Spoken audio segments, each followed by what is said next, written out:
Kot je kolegica že povedala, sem izbor naredil jaz, prevajala sta v glavnem Matej Hriberšek in Valerija Vendermin. Strokovni pregled sem naredil pa jaz in še enega besedila pa Matjaž Ličar. Zdaj, kaj reči o tem, o teh izbranih spisih oziroma sploh o imenu Isaaca Newtona, ne, prva asociacija je utemeljitelj moderne znanosti oziroma eden od tvorcev moderne znanosti. Velikokrat se ga postavlja v par z Einsteinom, ne, dva stebra moderne znanosti, ne, in to vse seveda izhaja iz teh splošne asociacije, splošno vedenje o tem, je verjetno še se opira na ta znani boj za prvenstvo pri odkritju kalkula oziroma infinitesimalnega računa z Leibnicem, ne, potem pa še verjetno se pozna to, da je njegovi glavni deli optiko in matematične principe filozofije narave. Ampak, skratka, to pomeni, da se ga Newtona se v glavnem percipira kot znanstvenika, ne.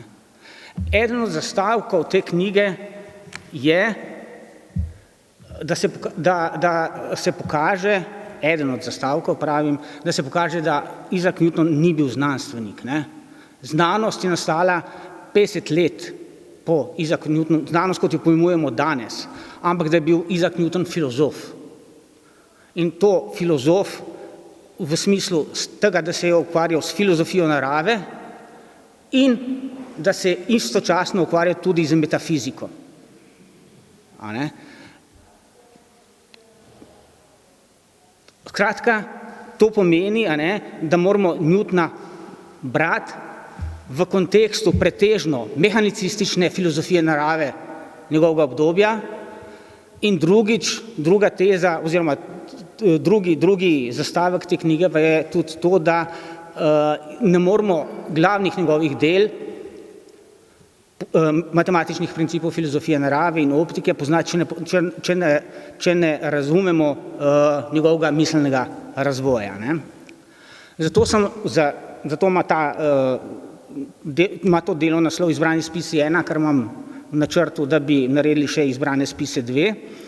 V teh izbranih spisih je prevedeno 5 oziroma 6 besedil, iz pretežno Newtonovega zgodnjega obdobja, se pravi od njegovih študentskih let do recimo konca 1680 približno, ne. To je, se pravi, iz obdobja, preden se je lotil pisati matematične principe filozofije narave in preden se je lotil pisati optiko. In sicer so v tem tukaj prevedeni prvič izbor gesel iz njegove študentske beležke, potem njegov prvi objavljeni članek, to je Nova teorija o svetlobi in barvah, ki je sprožila precejšnjo polemiko.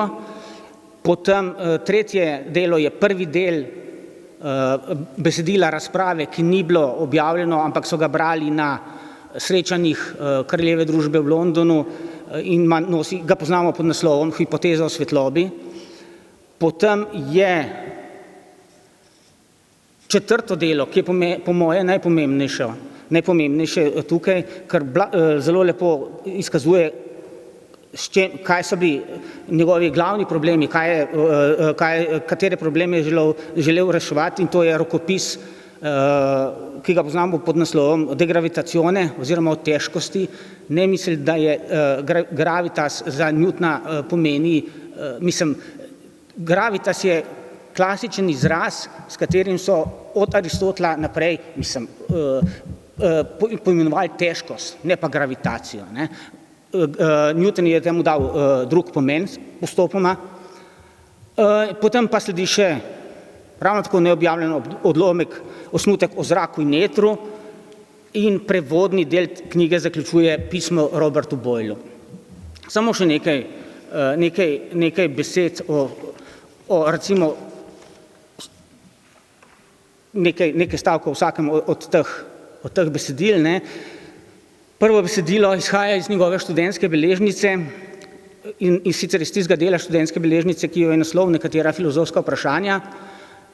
Tukaj se ukvarja s celim diapazonom tem. Pomembno pa je predvsem to, da se da na podlagi teh beležk, ki si jih delal, razbrati, katere avtorje je bral, ne, s kom se je ukvarjal: Robert Boyle, Kenelm Digby, Henry Moore, cambridgeški neoplatonist, Robert Hooke, Galileo Galilei, Walter Charlton, John Wallis in predvsem tudi za univerzo v Cambridgeu problematičnih, za univerzo v Cambridgeu, kjer je Newton študiral, se pravi, bral je tudi dela Thomasa Hobbesa in predvsem Renéja Descartesa. Torej, potem lahko na hitro tudi končam, ne. Tako iz teh beležk, kot iz Degravitazione je razvidno, da je glavni Newtonov oponent René Descartes. V Degravitazione se namreč ne ukvarja samo z Descartovo teorijo gibanja, z Descartovim pojmovanjem razsežnosti ali prostora in z Descartovim pojmovanjem telesa, ampak, in s tem bom zaključil, recimo razkriva tudi, zakaj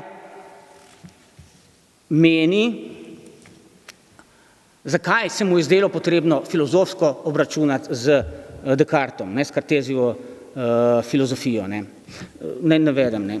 Ker je namreč razlikovanje substanc na misleče in razsežne, ali bolje na mišljenja in razsežnosti, glavni temelj kartezijanske filozofije. Ne, tukaj imamo ta kartezijanski dualizem, kjer imamo realno razliko med duševnimi in telesnimi substancami, za katerega zatrjuje, da je celo bolj poznan od matematičnih dokazov, bom imel za vse prej kot nepomembno, da jo kar zadeva razsežnost spodkopljem, zato da se vzpostavijo resničnejši temelji mehaničnih ved.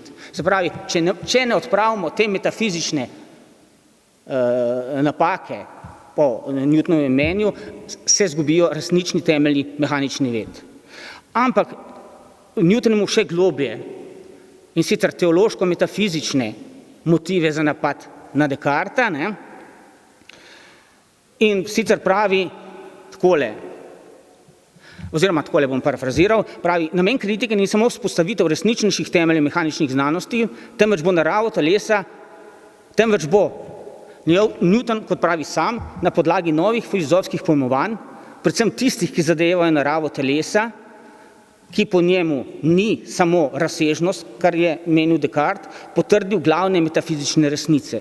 Po njegovem prepričanju korist opisane ideje teles, kot jo razvija v tem besedilu, osvetljuje dejstvo, da jasno vključuje ter kar najbolj potrjuje in razlaga poglavitne resnice metafizike. Konec navedka. In te metafizične resnice so obstoj Boga, da je telesa v praznem prostoru ustvaril iz niča in da so ta telesa bivajoče stvari, razločene od ustvarjenih duhov, da pa se kljub temu lahko z duhovi zedinijo.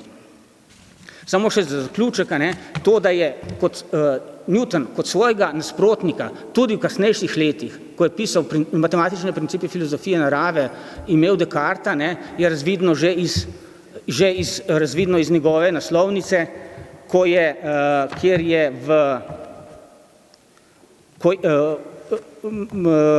ki jo je